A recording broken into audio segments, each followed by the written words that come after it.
Kwa hiyo wenye karama zao hawatumii nguvu nyingi na muda mwingi hivyo kujifunza hivyo vitu. Wanawezaga faster wanaweza.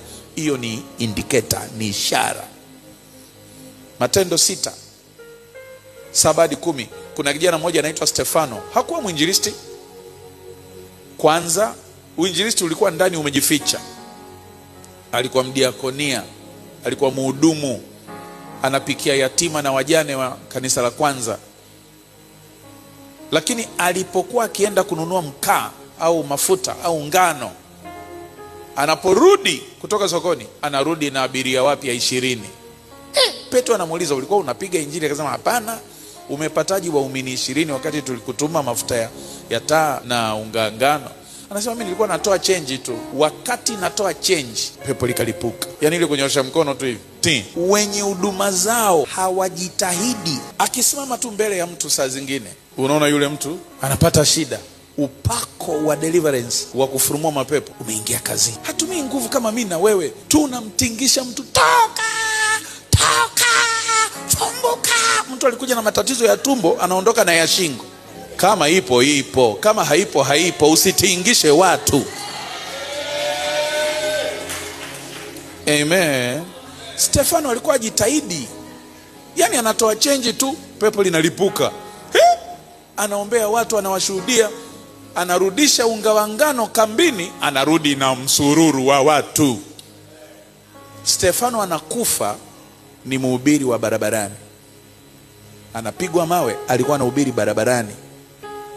Maana yake walishamtoa kwenye udiakonia, wakampeleka kwenye uinjilisti. Wameona uwezo kwa kujaliwa. Na uwezo wako uonekane na wewe katika jina la Yesu. Jambo la 3, matokeo. Kama kweli unaweza, kama kweli unaweza, matokeo yataongea. Yani hutajipigia debe. Matokeo. Yohana 5:31-36. Yohana 5:31-36. Yesu anasema kazi zangu zanishuhudia. Sihitaji kuongea sana. Niangalieni vipofu wanafanyaje. Niangalieni vilema wanafanyaje. Niangalieni wafu wanafanyaje. Niangalieni wenyewe mniambie, nani kati yenu amefanya niliyoyafanya mimi? Baba ananitukuza, ananitofautisha na wengine. Marko 16. Ishara hizi zitafuatana na wale waaminio. Mtawajua tu kwa matunda yao. Na Matendo 5:12-16 utaenda kusoma. Matendo ya ajabu yalifanyika kwa mikono ya mitume. Hawakutumia nguvu sana kama mimi na wewe. Amen.